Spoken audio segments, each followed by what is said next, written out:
Welcome, everybody, to round number 14. Up top, that's Tyler Stechman, the last undefeated player of the event, sitting at 11-2 with Azorius Omniscience against Justin Parente on Is It Prowess with some main deck Drake Catchers. Kicking us off with Storm Chaser's talent. Not a Swift Spear entering, tapped and attacking, but it checks the box, turn 1/1 drop, and going to be significant to be on the play in this matchup. Right, just having any amount of pressure is so relevant whenever a deck can go as far over the top as this is Azorius Omniscience combo deck. Meticulous Archive, Stride Away, Abuelo's Awakening. That's the wrong side of the combo. The ideal spot is you mill an Omniscience there. Well, in some ways, this also communicates that Stechman is probably either digging for lands or already has that part of the combo. Right, you do not want to get flooded on that card. All right, so here's a Swift Spear from Parente. This is that pressure you were talking about, and it looks like another spell is on the way. Sorcery Speed Opt, your favorite. Love it. Ooh, and that's a nice Opt, too. The one with Hannah on the art. Invasion Opt really does it for me. Oh, yeah. All right, so this is going to be an attack for 4. Stechman already maybe feeling the heat.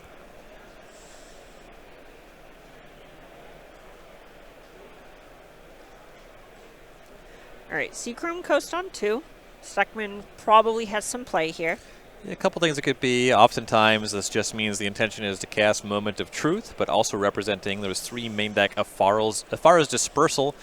That's a rule as well you don't really see in other decks. It just is to buy time / surveil a little bit to maybe set up your combo, and it plays really well against Otter tokens.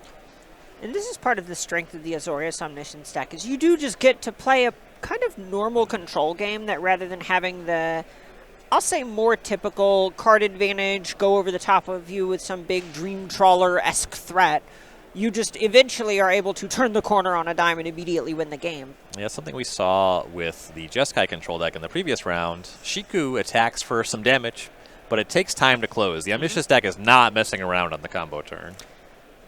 All right, Parente serves for 2. Stechman says, promise, and takes 2. If it's just 2, I'll take it. All right, pinky swear. Stechman to 14. Parente tapping 2. Drake Catcher on the table. So this is committing quite a lot of material into 4 main deck copies of Temporary Lockdown. 1 among the 3 copies from this Instep Moment of Truth. Yikes. And this is where you see the Draycaster choice cost you, trimming the 2 Slickshot show-offs for 2 Draycatcher. Draycatcher does not have haste. You do just have to cast it. We're plotting a Slickshot show-off here will be very significant. This is a dynamic we've seen a lot in the later rounds of this event, where both players are kind of tuned for this matchup, but if you're tuned for the mirror, that means your opponent is probably happier about what's going on. And the lockdown was milled off of the Moment of Truth, which is, of course, an acknowledgement, oh, it's already there. Parente already picking up the cards and going, don't slow roll me, man. Come on. I know you didn't just pitch it. Come on. Not you too, man. All right, Corey Steelcutter, the follow-up for Parente, missing lands. Missing land's tough. The Steel Cutter is nice, though. It'll be a nice way to rebuild. Of course, no damage this turn, and we're getting to the point where Stechman can start really freely using the mana to set up the combo turn. We could see an Omniscience as early as next turn. And there's something really interesting, too, about milling a copy of Temporary Lockdown. We kind of look at Abuelo's Awakening as a combo piece. That can just recur a sweeper. That is true, and that is horrifying. It is at least just a 1/1, so you can burst lightning your way out of it, but it is very much a play. All right, so here's Roiling Dragonstorm. This is some new tech out of Tarkir Dragonstorm, which is going to let Stechman draw 2, discard 1, and then pick it back up later if a dragon ever comes down. As a huge Chart A Course fan, this card is awesome. Oh, yeah, this card's just so satisfying. I think 2 mana, draw 2, discard 1 is just one of the most satisfying shapes of Magic cards to play with. I'm not saying I had success doing it, but I have thought about and tried a little bit just putting a Chart A Course in my Prowess deck. Yeah, that card's fine. Yeah. Okay, here's the, we'll say the raw Founding of the Third Path. This plays as a combo piece in the deck sometimes. But if it comes up, we'll talk about how that works when it gets there. But for now, what we're going to see from Founding of the Third Path is just a milling of 4 cards, possibly looking to flash back a spell on Chapter 3. And largely still looking to get that Omniscience into the graveyard for a combo. Right, in a lot of ways, it feels like Stechman has really signaled that Omniscience is the only piece of the puzzle that's missing. Ooh, Parente finding a missing puzzle piece in land number 3. And number 3 is a big deal. Second Steel Cutter plus 1 mana spell will be huge here. You do need to turn the heat up, whatever it is. Okay, Swift Spear, kind of a hot one. Monstrous Rage. That turns up the heat.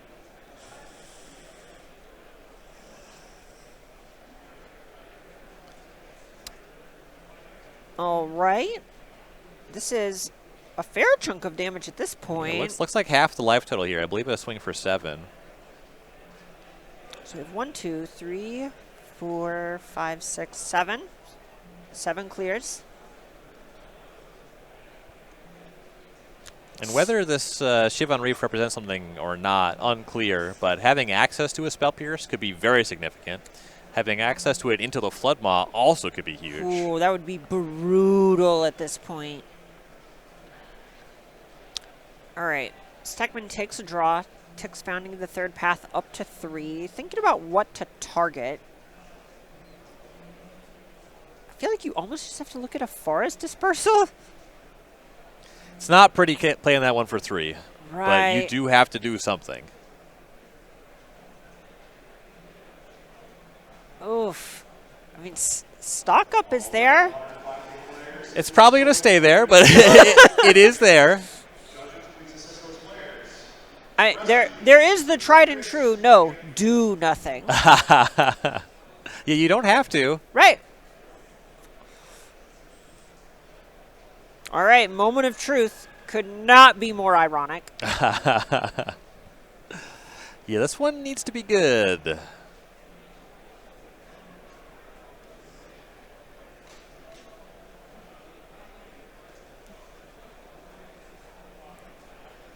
Okay, I think that was just an exile and leave it there. Yeah, decline. You must exile. You may decline to cast. We saw that come up with Shiko previously. Right.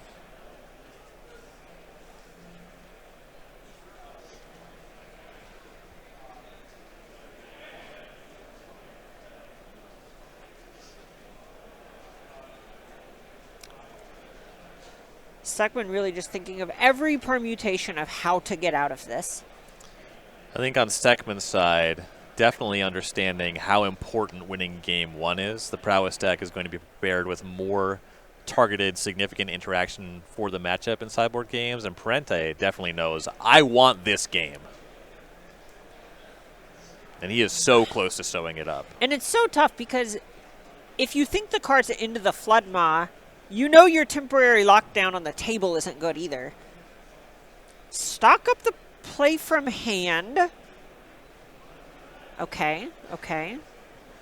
This is not building confidence in Stechman's position. Way you can get through the turn, finding something like a Far's Dispersal that you'll be able to cast for 1 when Parente attacks next turn. But you need to get through the turn and set up the combo. There's really no way at this point that you can win the game without doing it next turn. Like you can. There's some play to laying up to a Meringue River Regent. I just don't believe it's going to be enough over the course of 2 turns anymore. Right, exactly. Okay, so here's Meticulous Archive. Mills the Omniscience. All right. 1 more turn. Now you need to survive. That's still a tall order. But that's true. But 4 on the table for now. Stock up the spell. That's 6. Most of the way there. And another spell is particularly a non-creature spell, a Prowess trigger, is significant not just for these 2 creatures, but also making another monk, which really complicates things. I will say, tapping low for a stock up, though, if there isn't a Farah's Dispersal, I believe that this is a way that Stechman can come out the other side and combo next turn. Right, this is really interesting, where all of a sudden it feels like Parente actually needs to check a few boxes. Right now, we kind of have sniffed out a Spell Pierce, is how it looks to us, Eyes in the Sky and all that.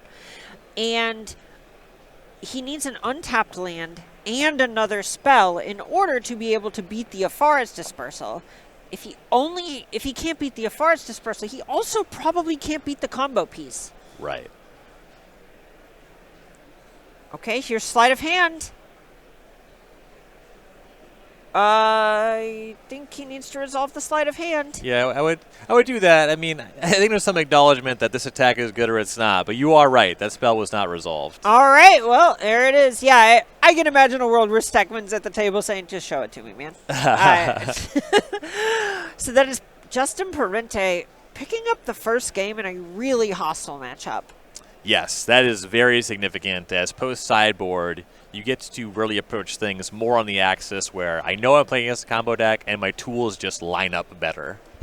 All right, so speaking of tools lining up better, how's Parente going to do that with the sideboard? Well, we have some options here. You, of course, have counter spells. Spell Pierces are good against the combo and good against temporary lockdowns. You have more against all of that and just against the card selection spells in a pinch. Disdainful Stroke is good against Abuelo's Awakening. It's good against Morag River Region. A lot to like there. Ghost Vacuum. The way you play this one in the matchup is a little bit funky because you don't just want to put it on the table and get it swept up by temporary lockdown, but you want access to it, and typically what you're doing is waiting to see an Omniscience in the graveyard. You play it and exile it right away. So that works really well.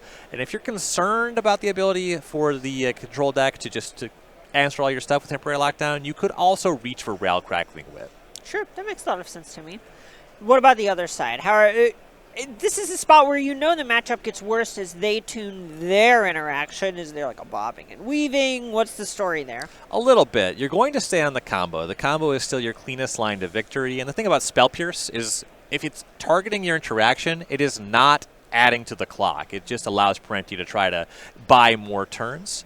So what you're going to do, what is really helpful, you keep the combo in, but then you add some stuff that's good against Spell Pierce. So Beza the big get there. Overlord of Mistmoors also plays, significantly making blockers. Voice of Victory is a nice one. A couple things going on there. It makes it so those Spell Piercers are not good against your combo.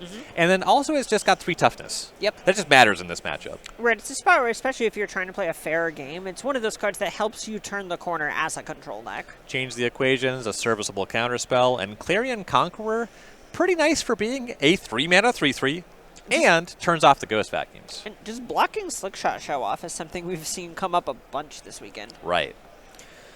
Well, we see these players about to punch their ticket to the Pro Tour. If you want to throw your hat in the ring, you're going to want to join us at other regional championships we have coming this year. You know, maybe find an RCQ, punch your ticket to one of these in SCG Con Houston in October or SCG Con Vegas in November. But you don't need an invitation to play in all of the events that SCG offers. Yeah, maybe you don't have time to RCQ. Maybe the regional championship's a little bit intimidating for you. So we have open entry events, the Spotlight Series coming to both Orlando and Baltimore. Those ones, anybody can show up and enter. We're going to have tournaments of similar sizes with very exciting prize pools, and you don't have to do any preparation. You should. You should know what's going on in the format, but you can just show up and play. I mean, we've talked about Orlando a couple of times on the broadcast. That's going to be post-rotation standard. Like, those are some of the most exciting events to be a part of because you truly don't know what is going to happen most of the time, which is true of your opponents playing against you as well. Right. Yeah, a lot of exciting stuff. You're going to see some new decks that weekend for sure. All right, well, if you want to go to any of these, you can find more information at starcitygames.com/SCGCon.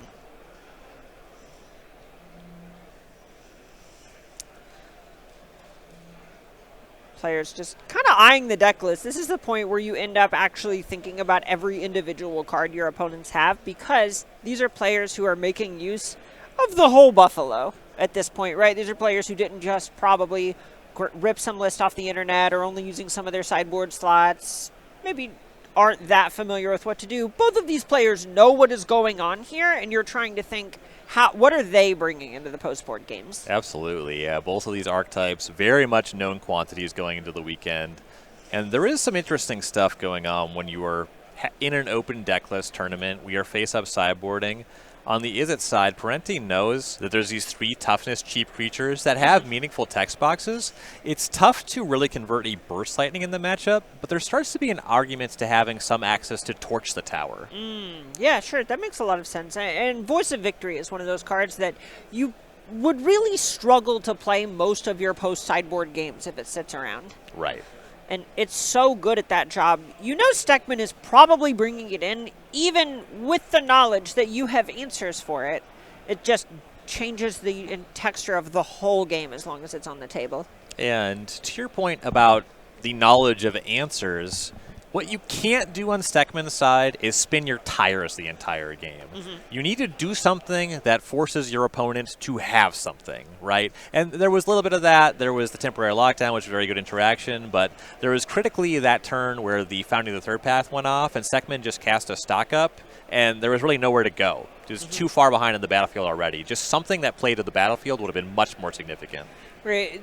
A lot of those cards also have the added bonus where we see the sort of threat of attack a lot of the time, where you see someone attack with a Swift Spear and what might look like a bad block or something like that, but you get to threaten, oh, maybe I have Monstrous Rage, who knows. Something like Clarion Conqueror frequently is still a 2-for-1, even if they have the Monstrous Rage, so demanding 2 spells has this own sort of sub-game of forcing your opponent to play a certain way whenever you have one on the table. Right.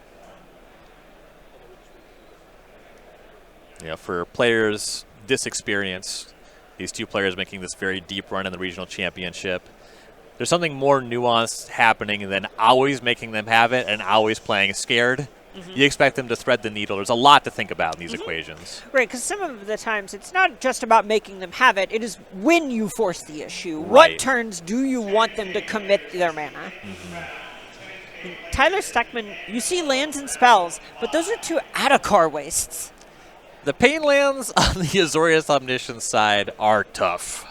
And there's even a degree where there are a couple of Afara's dispersals, but whenever you're on the play, you kind of know you might not get that selection for a few turns because it forces your opponent to play a certain way for that card to even matter. Yeah, particularly when you're talking about the double Adderker Waste hand.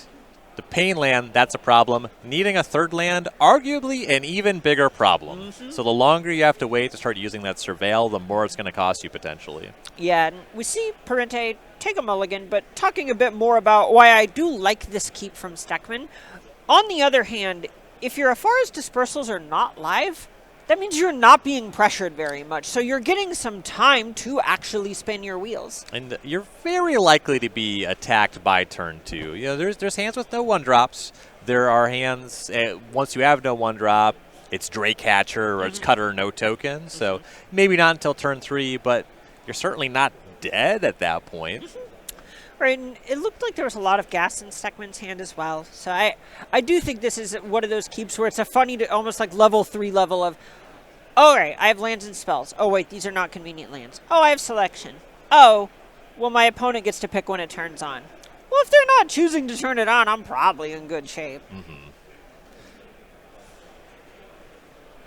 There's also just some spells that, if you hit your lands, you can cast them, make something passable at all, extremely keepable. A temporary lockdown, for example. Yep. All right, looks like Parente kept 6. Both players kick us off with each of their favorite flavor of Pain Land and a Storm Chaser's talent to boot for Parente, and 2 mana for Stechman. Is this a Dragon Storm? That's a sight for sore eyes. That'll clean the hand up for sure. Going to be advantage Shivan Reef on the Pain Land front, though. Okay, that whether or not that is true, we know there's some bias here. You're saying that I would say that in literally any context? We could be looking at a mythical 10-pocket binder with each of those, and you'd go, okay, but Shivan Reef's looking good in the heads up. Let's just look at it. Right. Look at it. You're like, come on. It came out of Apocalypse. How bad can it be? Right. Look at that color scheme. It's got blue. It's got red. What? You want more than that? Come on. Okay. Right, back over to Parente, who looks like there's a lot of tanking going on. Afara's Dispersal was the discard for the Roiling Dragonstorm, so Stechman's not really threatening the combo just yet. That is a very curious discard, though, because you have the Otter token. That is your threat that the Dispersal is a clean answer to. So what the heck's going on? It smells like a temporary lockdown to me. Okay, well, Slickshot Show Off, the cast for Parente, where I would guess the thinking was whether or not to plot it there. Yes. So that's 2 coming across, Stechman to 17. It's also a spot where if you have another threat and you were just thinking about that, playing the Show Off and attacking, you would want to get the point over playing a Corey Steelcutter. You don't want to get that one immediately slept up by lockdown and get no damage for it. And then this also maximizes for the situation where you don't get locked down. Because now the Show Off is there, and then you get to Cutter and grow it next turn. Right. In some ways, this is sort of what we were talking about before, about this almost forcing the lockdown issue, where Slickshot is so scary, you can't not play it. Okay, so here's a basic island from Stechman. That's a big deal, because that means that casting spells aren't going to all have a life tax. Right. Notably, that second Afara's Dispersal in hand can be cast. All right, one basic island deserves another.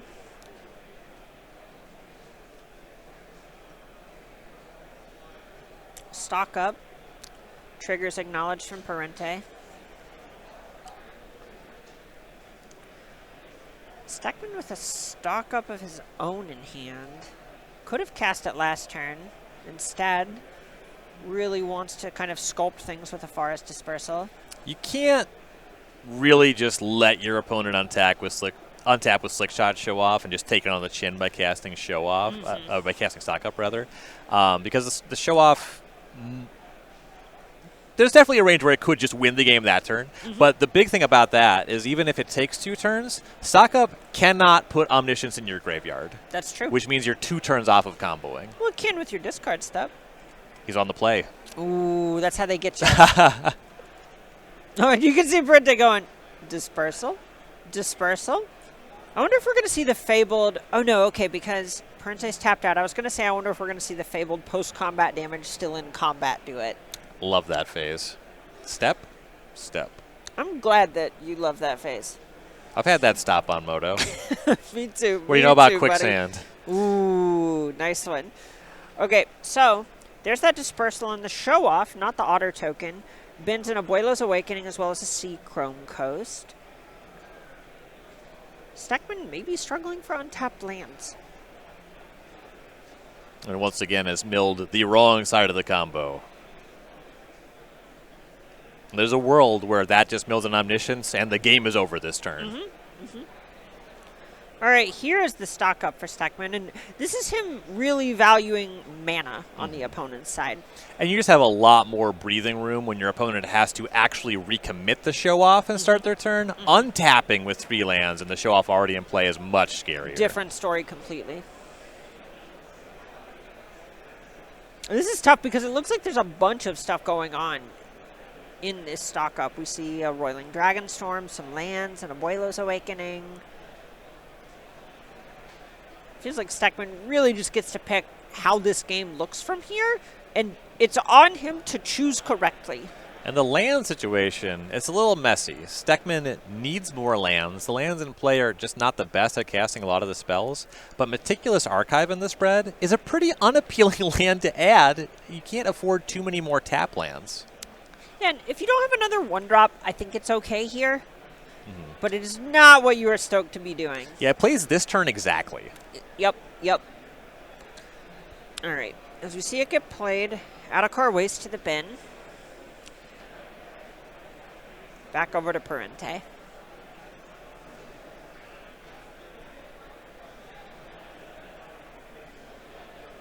The milling of a Darker Waste there off the archive suggests that the mana is now functional. It's working itself out for sure. And if anything, it's a paint land. Yeah. I think it's being milled because you don't want any land here. You're kind of at the point where, all right, I'm accepting that I'm losing life to my lands. I need to get the mana thresholds that I need.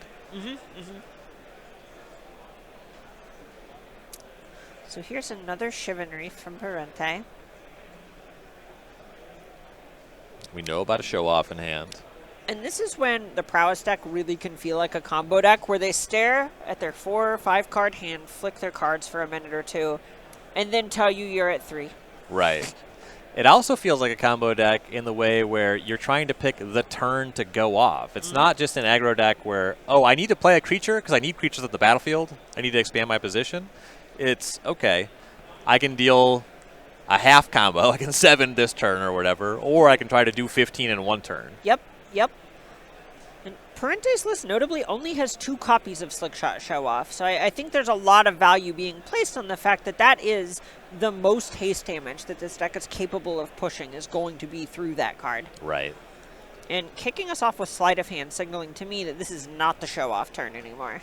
It is so nice to plot Slick Shot Show Off against the Azorius decks. Mm-hmm. And you're still pushing damage. All right, we see you Show Off plotted there at the bottom, scheming slightly off camera. We're at the point where we are revealing our scheme. I love the flavor of the plot mechanic. You are the evil mastermind, and you are telling the hero what your plan is because you do not think they can stop you. Oh, I did not end up in coverage because I don't love a good monologue. And by next turn, it will be too late. My Slick Shot Show-Off will be entering the battlefield. All right, we kick things back over to Stechman, who's at 13, to Parente's 19. Stechman tapping 2. Another Dragon Storm, maybe? Yep, that's the play. Still trying to get an Omniscience in the graveyard. So you need stuff that can potentially do that. Good news. Bingo!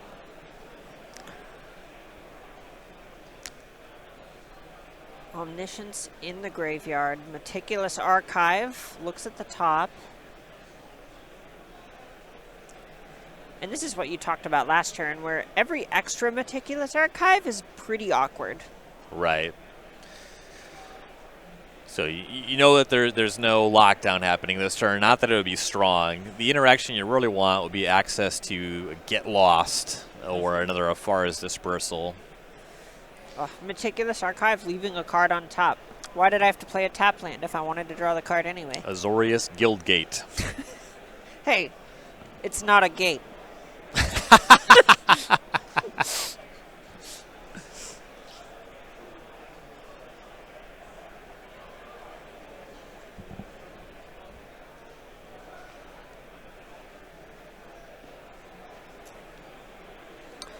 All right, and you can see Parente thinking about this Show Off. River Pyre Verge, the first play. 5 mana available with the Show Off there. Parente has got to be thinking, all right, you can have at most 2 pieces of interaction if it's specifically double Afara's Dispersal. Do I have a Spell Pierce? I mean, that's really important, right?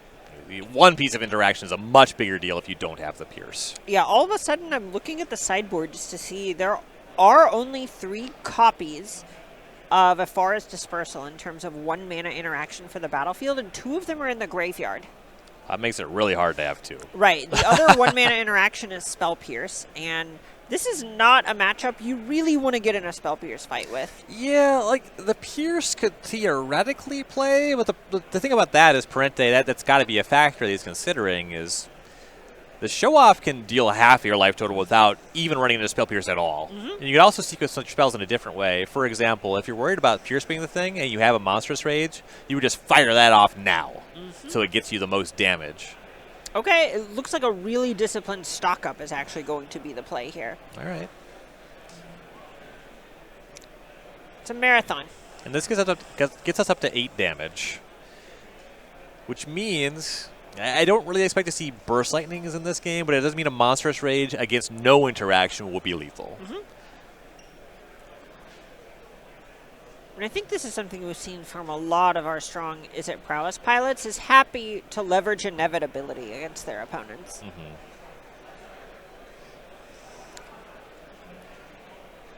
Ooh, Stechman with the okie dokie. 8, no takebacks. Stechman to 5. Kind of feels like both players have 1 more turn here. Well, Stechman's turn's probably his last one, I guess is what I want to say. Say it. I believe Stechman's next turn will be his last one in this game. Glad you got that.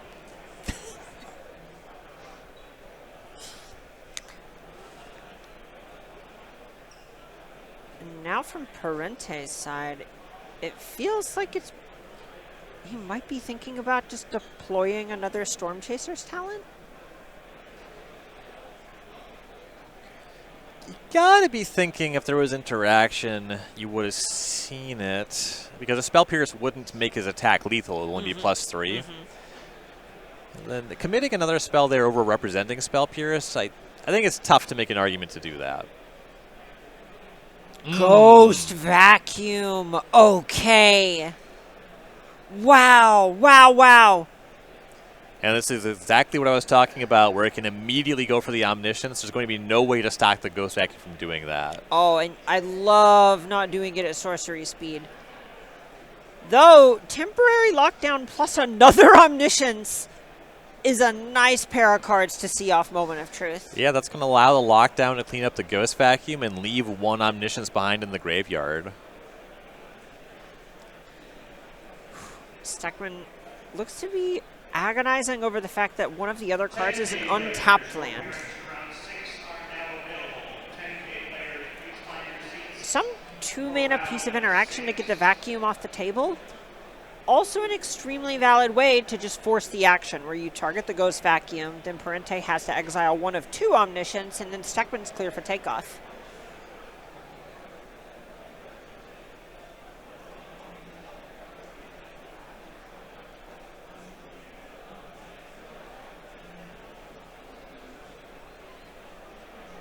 Some acknowledgement here with this long think that temporary lockdown is not game winning.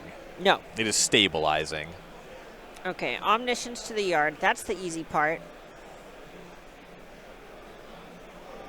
Untap. Did not get a good look at what he drew.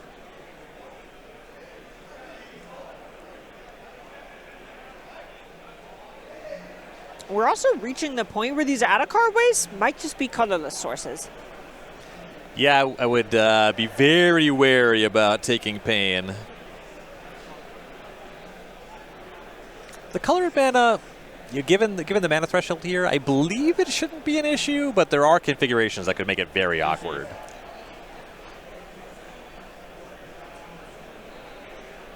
Right, the degree to which temporary lockdown, for example, just costs 2 white sources is challenging. Though this Fabled Passage, pretty nice for Stechman.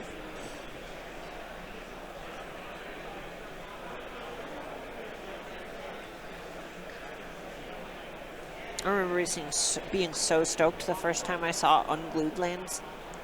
I still love Unglued lands. I'm stoked right now. All right. And this is a win-in for both of these players. The winner of this will likely get to draw into the top 8 next turn, so the pressure in all of these decisions is palpable. Tremendously important turn for Stechman. All right, temporary lockdown, not a bad piece of the puzzle to have.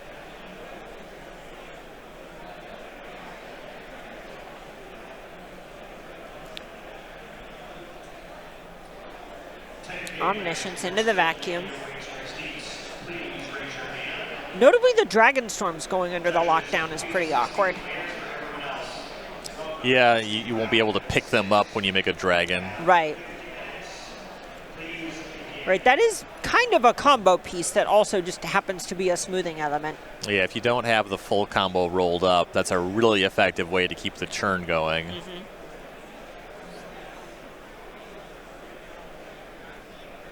All right, so here's an island from Parente.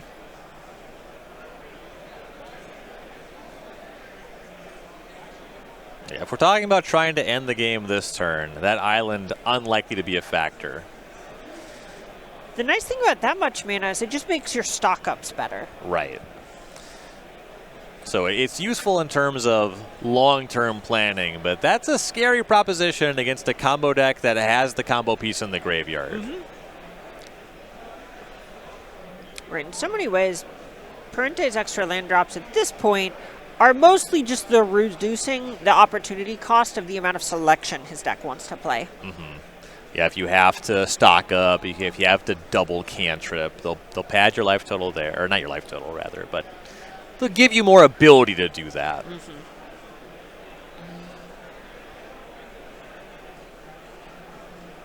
All right, speak of the devil, stock up, number 3. And using this much mana, it's very likely that we're looking for that second copy of Ghost Vacuum as our priority number 1. You just don't want to get comboed. That's the whole thing, is we are at the phase of the game where you first want to see if you can kill your opponent. If no, make sure that you are not going to be the opponent who gets killed. Yeah, it really does have the texture of a combo mirror in that way. And some of that is just a symptom of how good Parente was at applying pressure early to force Stechman to play so much more carefully. Grape shot for 5 easier than grape shot for 20. Yes.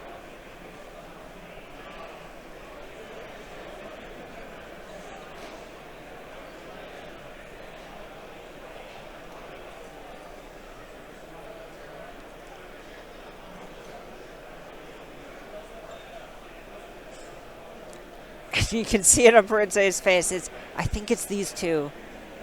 But simultaneously trying to figure out, can I do anything to prevent myself from losing next turn? How do I line up to win the turn after that? All right, cards go to the bottom. And just a pass back. This feels like interaction with respect to Spell Pierce. That makes sense to me. 2 Spell Pierces could go a long way here. And then if you have that, that really helps supplement the fact that Monastery Swiftspear plus Monstrous Rage is lethal with an opponent at 5. Yes. Okay, so land from Stechman playing pretty quickly now. Tapping 4. It feels like this is going to be the Abuela's Awakening. There it is. Target's Omniscience. Ooh. Into the Floodmaw, gifting a fish on temporary lockdown in response. I would like my Ghost Vacuum back, please. Hello. Wow. So you're giving up something. You know, these Dragon Storms are coming back. However, you are getting creatures that can easily deal lethal damage, and you are breaking up the combo. This is such a back-breaking time to use the card. Okay, all right. So temporary lockdown back to Stechman's hand. Omniscience back to exile. Storm Chaser's Talent bringing an Otter Show off to the battlefield. And the lockdown's in hand and castable. However, Spell Pierce on that ends the game. Because even with no other spells in hand, the Storm Chaser's Talent just picks up anything to cast. All right, Stechman draws 2 from the first Dragon Storm, discards a land, draws another couple of cards. Oh my god. What a move. What a move. Oh, Justin Parente. Oh, the player you are. And this is a matchup where those Into the Floodmaws, they just really pay the deck off. It's so flexible. The fact that it's good against creature decks, it's great against combo decks, no, and look, Spell there's Pierce. The Spell Pierce on the temporary lockdown. Justin Parente wins the win-in in what looks like an awful matchup, navigates it magnificently, advancing to 12-2.